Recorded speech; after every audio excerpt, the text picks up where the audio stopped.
ॐ भूर्भुवस्वः तत्सवितुर्वरेण्यं भर्गो देवस्य धीमहि धियो यो नः प्रचोदयात्। उस प्राण स्वरूप दुखनाशक सुख स्वरूप श्रेष्ठ तेजस्वी पापनाशक देव स्वरूप परमात्मा को हम अपनी अंतरात्मा में धारण करें।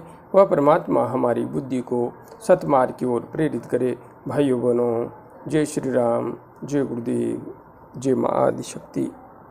आप सभी भाइयों बहनों की साधना से संबंधित जिज्ञासाओं का समाधान करते हुए मैं आज कुछ महत्वपूर्ण जिज्ञासाओं को सम्मिलित कर रहा हूँ।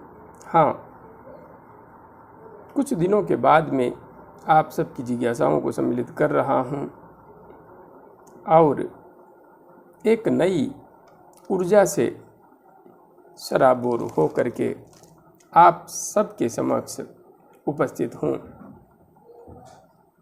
हमारी गुरु बहन रजनी पांडे जी के सुपुत्र वेदांत का यज्ञोपवीत संस्कार पावन धाम, इस संसार के सर्वोत्तम पावन धाम शांति कुंज में गत 20 मार्च को संपन्न हुआ है और मैं भी इस शुभ अवसर पर पूज्य सद्गुरुदेव के चरणों में नमन करने हेतु पहुंचा था। एक पंथ दो काज सिद्ध हुए हैं, तो लंबे समय अंतराल बाद में शांति कुंज जाना हुआ, क्योंकि कोरोना की वजह से मैं भी नहीं जा पाया था। बहन से परिवारजनों के साथ मिलने का अवसर भी मिला, तो आज आप सबके समक्ष आप सबकी महत्वपूर्ण जिज्ञासाओं को लेकर के कुछ महत्वपूर्ण जिज्ञासाओं को लेकर के उपस्थित हूँ। भाई हीरालाल ओझा जी ने अपनी जिज्ञासा प्रकट करते हुए लिखा है, गुरुदेव क्या 24 घंटे ध्यान होता है? क्या कोई शाम को काम से घर पर आते ही स्नान कर बैठते ही ध्यान लग जाता है और दिन रात ऊर्जा आज्ञा चक्र से निकल कर सर के ऊपर खिंचाव होता रहता है? सब ठीक तो है ना गुरुजी? जय माँ आदिशक्ति। भाई हीरालाल ओझा जी, जहाँ तक बात है 24 घंटे ध्यान लगने की, तो यह स्थिति तो तभी घटित होती है जब साधक तुरिया अवस्था को प्राप्त कर लेता है, और यह स्थिति जीते जागते समाधि की अवस्था है। यह अध्यात्म जगत की सर्वोच्च उपलब्धि है। यदि आपके साथ ऐसा हो रहा है तो निश्चित रूप से आप बहुत ऊंची स्थिति को प्राप्त कर चुके हैं। क्या कोई शाम को काम से घर पर आते ही स्नान कर बैठते ही ध्यान लग जाता है? यदि आप उठते बैठते ध्यान की स्थिति में रहते हैं तो बैठने के बाद ध्यान लग जाए, यह तो कोई बड़ी बात है ही नहीं। आप कहीं पर भी आंखें बंद करेंगे तो आप एकाग्र हो जाएंगे, इसमें तो कोई संशय शेष रहता ही नहीं है। और दिन रात ऊर्जा आज्ञा चक्र से निकलकर सर के ऊपर खिंचाव होता रहता है। यह तो होगा क्योंकि तुरीयावस्था का साधक नीचे के चक्रों में पर होता ही नहीं है। उसकी चेतना हमेशा आज्ञा चक्र एवं सहस्रार में ही प्रवाहित होती रहती है। उसके विचार जीते जागते हमेशा ऊर्जा से सराबोर रहते हैं। इसलिए आप जिस स्थिति का अनुभव कर रहे हैं, यह अध्यात्म जगत की अत्यंत उच्च अवस्था है। यह जीते जागते समाधि है, और आपके साथ यह सब हो रहा है तो आप बहुत बहुत बधाई एवं शुभकामनाओं के पात्र हैं। आपने पूछा है सब ठीक तो है ना गुरुजी? ठीक ही नहीं, बहुत अधिक उत्कृष्ट हैं, बहुत अधिक। बस इस स्थिति का आनंद लेते रहिए। यही मुक्ति की सच्ची अवस्था को प्रशस्त करने वाली स्थिति है। आगे हमारे आत्मीय परिवारजन भाई अशोक देवराज जी ने अपनी जिज्ञासा प्रकट करते हुए लिखा है, गुरुजी के श्री चरणों में नमन। अशोक जी खुश रहिए, जगत जननी माँ की कृपा आप पर हमेशा बनी रहे। गुरुजी, आपने सब तरह की खटाई खाने से मना कर रखा है, पर नींबू और दही भी खटाई की तरह है क्या? जहाँ तक बात है नींबू की, तो नींबू की तासीर कुछ अलग प्रकार की होती है। आप इसमें थोड़ा मीठा मिला करके सेवन कर सकते हैं, और यदि आप दही लेना ही चाहते हैं तो उसमें भी मीठा मिला करके सेवन कर सकते हैं। जीरा, काला नमक आदि डाल करके कम मात्रा में सेवन कर सकते हैं, किंतु हाँ, खटाई ही हैं। ये वस्तुएं खटाई का ही कार्य करती हैं, किंतु नींबू कुछ अलग है।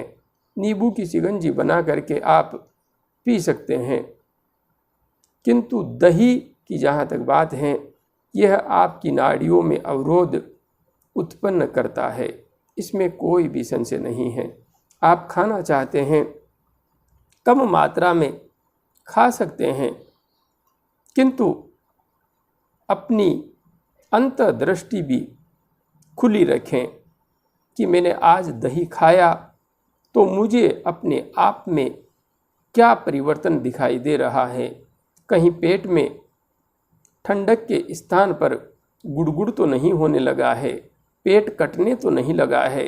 यदि आपका पेट कट रहा है और पेट में गैस बनने लगी है तो समझ जाइए खटाई का ही परिणाम है। वैसे आम व्यक्ति के लिए दही अन्य परिणाम देता है, अच्छे परिणाम देता है, लेकिन एक साधक के लिए वही दही उल्टा कार्य करता है।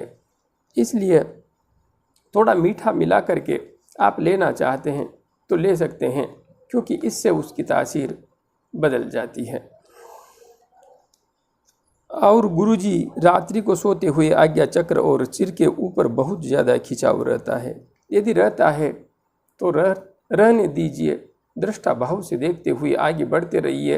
हाँ, प्राणायाम अच्छी तरह से करते रहिए। भ्रामरी प्राणायाम का अभ्यास सुबह शाम नियमित रूप से अवश्य कीजिए। थोड़ा सा ही मंत्र जाप करता हूँ, तब मैं बहुत कोशिश करता हूँ कि जाप नहीं करूँ, पर जप अपने आप होता है और मैं एकाग्र हो जाता हूँ। भाई अशोक जी, आप थोड़ा सा मंत्र जप करते हैं और आप उसके बाद में चाहते हैं कि मंत्र जप नहीं करूं, फिर भी मंत्र जप होता रहता है, तो आपने यह जो लिखा है, यह कथन मुझे निश्चित रूप से अतिशोक्तिपूर्ण दिखाई दे रहा है, क्योंकि ऐसी स्थिति साधना करते हुए मेरे साथ घटित नहीं हुई है। और हाँ, सभी साधकों के साथ पूर्णतया एक जैसी स्थिति ही घटित हो, यह भी कोई निश्चित नियम नहीं है। यदि आपके साथ ऐसा हो रहा है तो यह एक अलग स्थिति है और अनुसंधान का विषय है। किंतु हाँ, मैंने जो जाना है वह यह है कि जब तक साधक निर्विकल्प समाधि में प्रविष्ट नहीं हो जाता, तब तक उसके शरीर पर उसका पूर्ण नियंत्रण रहता है। वह जब चाहे साधना को रोक सकता है और निर्विकल्प में प्रविष्ट होने के बाद उसका संकल्प ही वहाँ पर कार्य करता है। यदि आप संकल्प लेकर के बैठेंगे कि मुझे इतने समय बाद में समाधि से वापस लौटना है, तो निश्चित रूप से वह समय आने के बाद आप अपने आप समाधि से उठ पाने में समर्थ हो जाएंगे, आपकी समाधि स्वतः ही टूट जाएगी, क्योंकि सिद्ध योगी का संकल्प हमेशा जीवंत रहता है, हमेशा। इसलिए आपके साथ ऐसा हो रहा है कि आप जब नहीं रोक पाते, तो यह मेरे लिए आश्चर्य का विषय है और अनुसंधान का भी विषय है। और मैं एकाग्र हो जाता हूँ, एकाग्र हो जाते हैं, बहुत अच्छी बात है। आपको मेरी शुभकामनाएं हैं। जय श्री गुरुदेव। खुश रहिए और आगे बढ़ते रहिए वैज्ञानिक मार्ग से। आगे मैं अपने उन आत्मीय परिवारजनों के नामों को यहाँ पर सम्मिलित कर रहा हूँ जिन्होंने माँ के धाम निर्माण कार्य में अपना सहयोग प्रदान किया है। हमारे आत्मीय परिवारजन भाई हरि भट्ट जी, जो कि मूलतः नेपाल से हैं और वर्तमान में स्कॉटलैंड में निवास कर रहे हैं, प्रति सप्ताह 5111 रुपये की राशि माँ के चरणों में समर्पित कर रहे हैं। तो पिछले सप्ताह भी माँ के चरणों में 5111 रुपये की राशि भेंट की है। क्योंकि मैं वीडियो नहीं बना पाया था, इसलिए सम्मिलित भी नहीं कर पाया था। और भाई हरि भट्ट जी के माध्यम से ही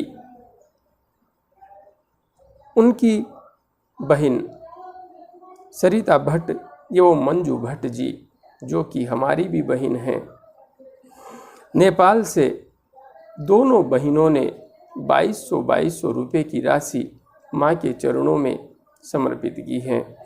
आगे हमारे भाई मुकुट बिहारी शर्मा जी ने कोटा राजस्थान से 1100 रुपये की राशि माँ के धाम निर्माण कार्य में सहयोग स्वरूप समर्पित की हैं।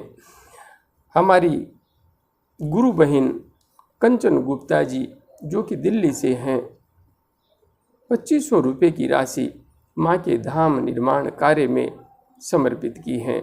आप सभी आत्मीय परिवारजनों का बहुत बहुत धन्यवाद, बहुत बहुत साधुवाद। मैं जगत जननी माँ से प्रार्थना करता हूँ कि आप सब पर अपनी कृपा हमेशा बनाए रखें और वह जगत जननी माँ आप सबको सत्य, धर्म, न्याय, परोपकार एवं आत्मज्ञान के पथ पर आगे बढ़ने की प्रेरणाएं हमेशा देती रहें, क्योंकि यही पथ है जो हमें माँ के बंधनों से मुक्त होकर के उस सतचित आनंद परब्रह्म परमात्मा में डूब पाने में सहायक होता है। जय गुरुदेव, जय माँ आदि शक्ति।